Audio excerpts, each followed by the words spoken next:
Gentlemen, let's broaden our minds. Lawrence?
Now,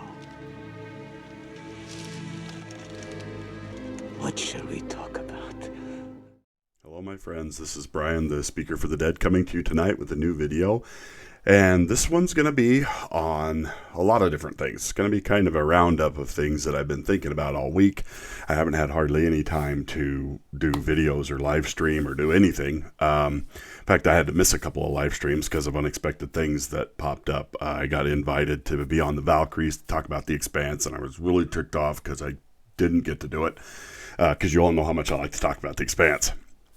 Anyway, so the subject we're going to be talking about tonight is cancel culture, freedom of speech, because I'm not only Brian, the Speaker for the Dead, I am Brian the Bandwagoner.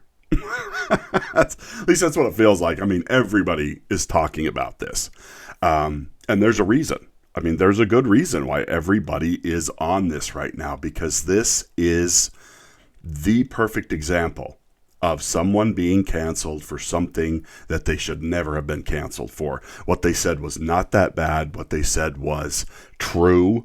What they said was it was something that you would hear in a regular conversation with a regular human being that was at least reasonable or rational, and you could actually communicate with somebody who wasn't spending 98% of their life trying to find something to be offended about. Which is pretty much the way the SJWs and these culture cancelers, I mean, live their lives. They get up in the morning trying to figure out how to be offended by something, and it's really sad. But anyway, so Gina Carano retweeted some things, put out some things of her own, and it got blown out of proportion. Like, she was like comparing, like it was offensive to the Holocaust survivors and Jews in general, and it wasn't at all.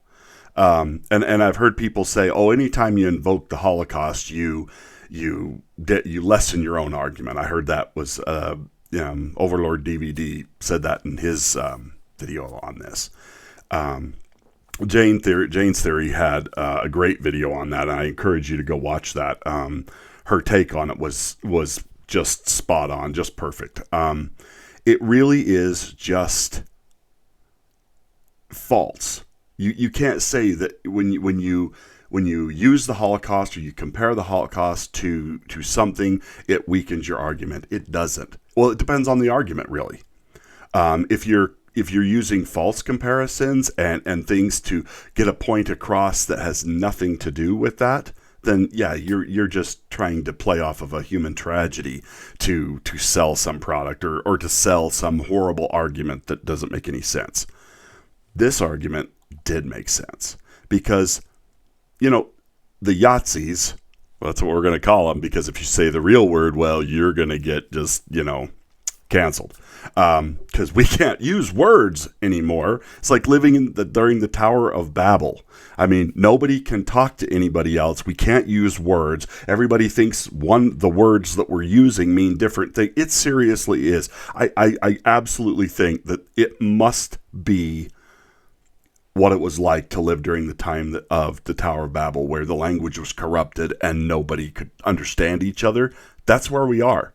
And it happened through a natural occurrence of human beings destroying their own language to suit their own personal and political views. I mean, it is a tragedy of biblical proportions, literally, that this kind of stuff is happening. But this is a terrible thing that we can't express ourselves. We can't. It's wrong think. We have members of Congress and big media people saying that Trump supporters need to be reprogrammed or need to be deprogrammed. In other words, we need to take them and put them in education camps to help them learn what's really true. That's scary stuff. The Yahtzees didn't become Yahtzees overnight. When he who shall not be named, whose name starts with an H, and he was a German ruler, came to power, he didn't roll out all of his craziness at once. He fed it to the people in little drips and drabs, and he gave them a villain to blame for their suffering. And that only works if people are suffering. Well, how many people have lost their jobs since our new president came into office because with the stroke of a pen, he canceled 70,000 jobs working on the Keystone Pipeline and affected all of the jobs that support all of those people working in that industry. You have to have miserable people who are broken, who have nothing, who have no money, and then give them someone to blame. And then you rise to power, and the people who you're quote-unquote saving will listen to anything. They will do anything to get out of their misery. They will believe terrible things about innocent people. They will put people into concentration camps. They will turn a blind eye to other people's suffering as long as their lives get better. And that is, it is a very cynical way of looking at the world, but unfortunately, we have seen this with dictatorships and tyrants throughout history over and over and over again. They never start as horrible as they end. They always come in looking like the savior, like the people who are going to save you from your misery, only to create massive misery that is unparalleled in their own wake. It is just, and so that's what is scary, is that Gina Carano, her point was absolutely valid. This political animosity, this psychotic raving of everybody against everybody else, segmenting our populations into this group and that group and this group and that group, and this group is special and they can't be touched, and this group is special and they can't be touched, and this group, and they're doing that all the time. But this group, why, they're the villains. The white males, they subjugated you. And he who must not be named, whose name starts with an H, did the same thing. He just blamed the Jewish people. And he made the German people think that all of their suffering was because of the Jews. And then he used them to gain power and to become the horrible thing that we know he was. He just did it over time. He didn't start out as he who must not be named, who starts with an H. So it is scary to see history repeating itself, and because it's not the same group that's being denigrated this time, although there is more anti-Semitism today than we have seen, very, very long time, and it's on the rise. And they're being kind of slowly put under the microscope, just like white straight men are being put under the microscope right now and being made to be the villains of all. And it's just, it's scary to watch it happen all over again, especially where I fit into the group that is the undesirables now. And to hear political people calling members of their own country, people in their own society, deplorables, undesirables, must be re-educated. And it's just like, did you guys miss history class? Did you miss the section on World War II where all these horrible things happened? And you guys sound just like them. And if you call them out, well, you're the bad guy. There's a saying, and I can't remember who says it, but it's treason doth never prosper. And what is the reason? If treason prosper, none dare call it treason. And I love that quote. It is so true.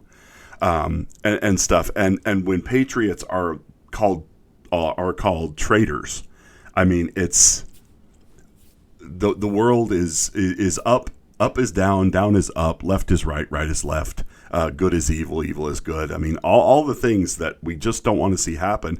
And this Gina Carano story is the microcosm. It is because she's a big enough star in a big TV show. It has really drawn the attention of everybody into focusing on what does this really mean?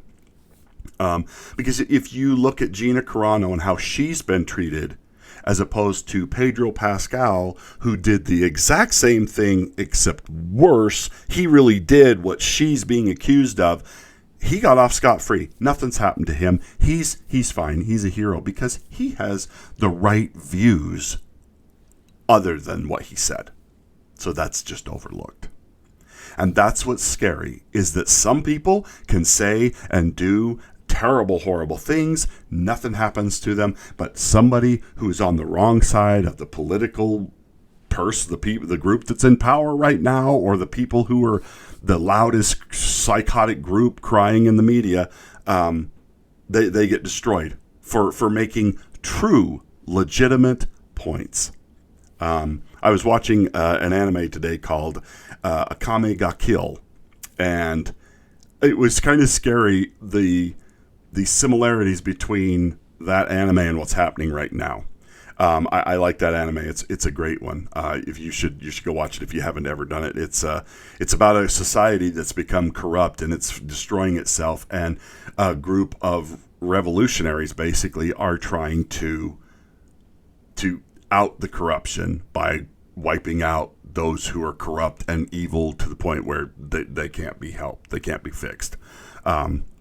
It's a great show, and it's kind of scared me how similar it felt like to what we're living in right now. When the media is nothing but a bunch of liars and political activists who don't actually report anything, who don't actually care about news stories. Look at Governor Cuomo killed how many people, how many elderly people by putting COVID patients back in nursing homes with the most vulnerable people. We knew that they were vulnerable. The elderly were the most vulnerable amongst us almost from the very beginning. We knew that because of it started to affect them way before it affected anybody else. And now we find out that he lied and covered that up. Well, a year ago, he was the greatest guy in the world, and the media wouldn't dare question it. His popularity was in the 80s, and it was just the greatest mayor, doing the greatest job with the beer virus. And come to find out, he's basically a mass murderer, and everybody knew it. But nobody would look into the story. Not one journalist had any curiosity about what actually happened in that story till the Attorney General of New York, I believe, came out and said, look, I looked into this and this is horrible. This is a huge crime, and anybody involved in this needs to be arrested. It took finally some legal person to go in and do what the media's job is, which is to ferret out the corrupt, to put on display the wicked and the horrible amongst us and stop them from being able to do what they're doing. And it's just, it is kind of scary every single day. And I don't mean this to be a downer thing, because this is the Gina Carano thing is both sad and telling, because as we all have been hearing now, Ben Shapiro's Daily Wire has picked her up to produce and direct, I believe, her own movie for Daily Wire. They just put out another film about like a student like a high school that I can't remember what the name of it is, but a high school gets taken over, has Thomas Jane in it from The Expanse. So I'm absolutely going to see it because I love Thomas Jane in The Expanse. He was what got me into The Expanse. His character was so good in that, and I loved the way he played Miller.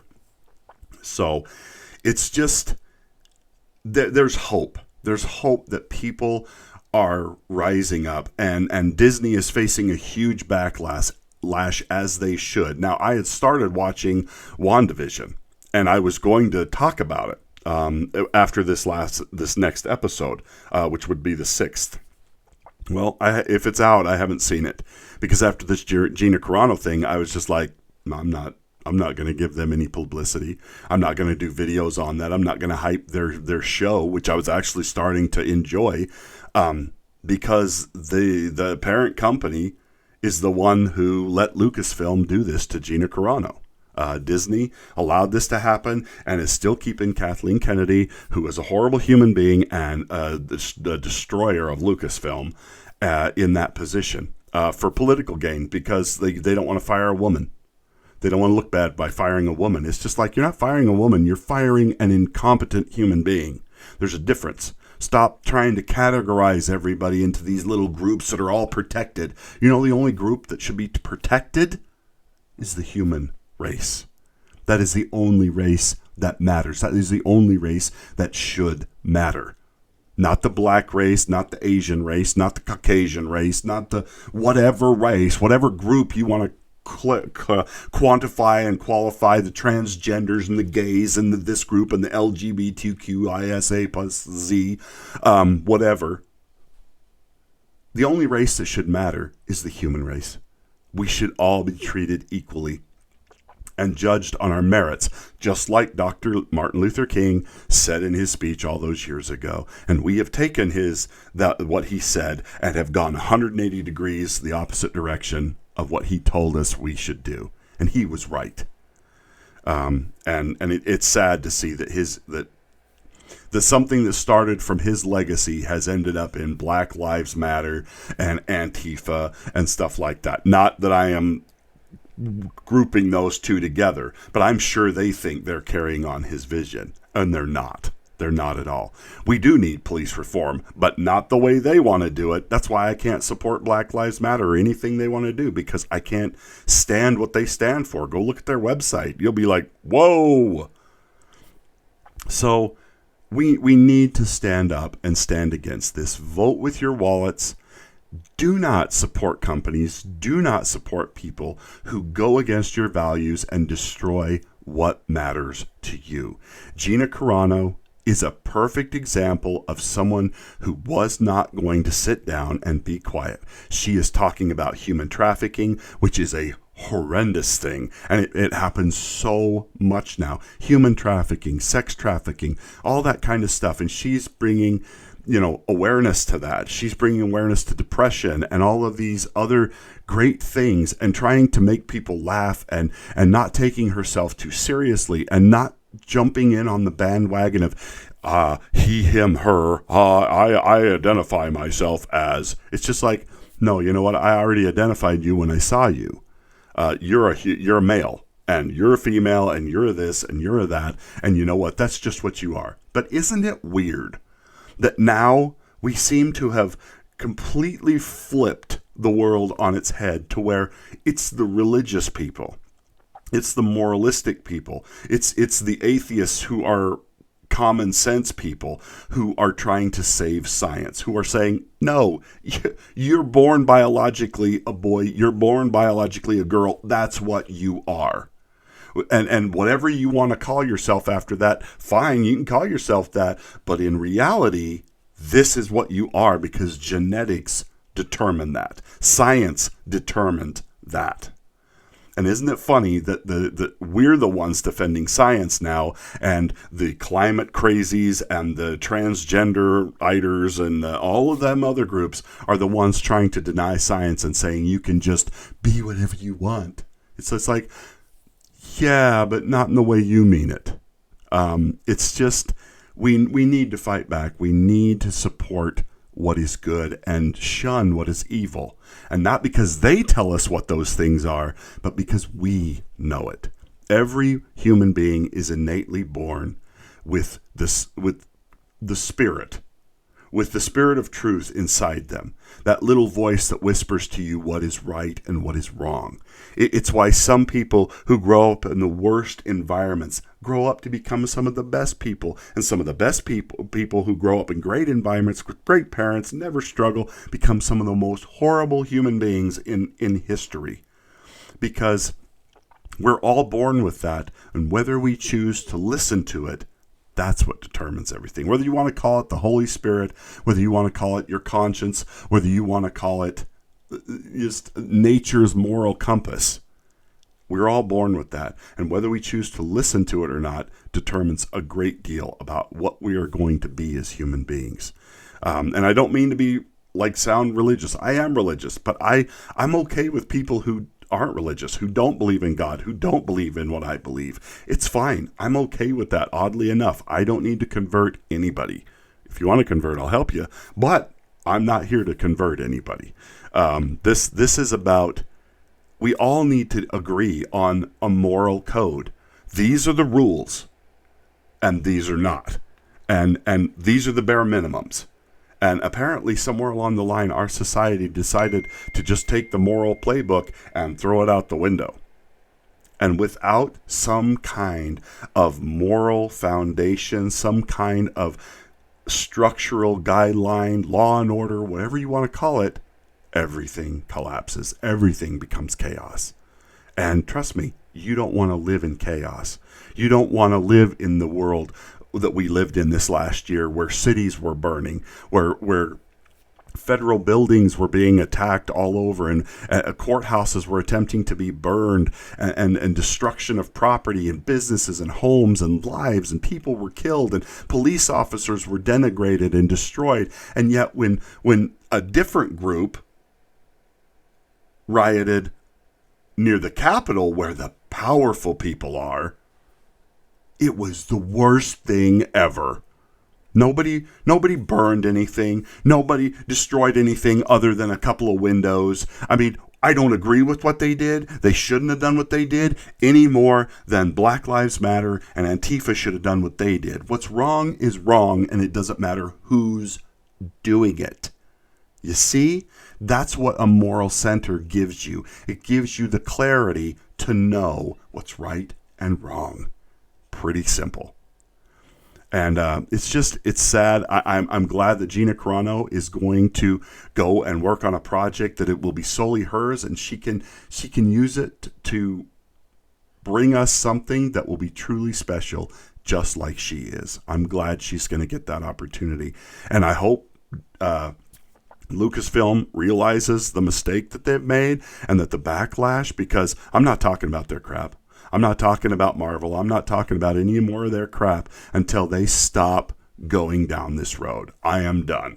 I am done trying to support them, other than I will support and talk about the characters, but not necessarily to hype up their movies or to give them views or to encourage people to go watch. We'll all talk about something we've all already watched together. But anyway, that's really what I wanted to say about this. Let me know what you think. How do you feel about what's going on? And if you're a crazy person who just wants to get on and call me a Yahtzee or a transphobe, or I don't care. I'm not interested in your opinions because you're not reasonable. You're not rational. I only want to have discussions with reasonable, rational people. I'm funny that way. I'll listen to anybody till you show me you're crazy, and then I don't listen to you anymore because it's not worth my time. But I would love to have a dialogue with anybody, even if you disagree with me, as long as we can be respectful and walk away saying, hey, we don't always have to agree. But you know what? It was an interesting perspective and one I hadn't heard before. And that's what's important. That's why I do this. That's why most of us do this. And that's why most people listen, is to hear something that didn't come out of their own head. So thanks for watching, and we will talk to you next time. Bye now.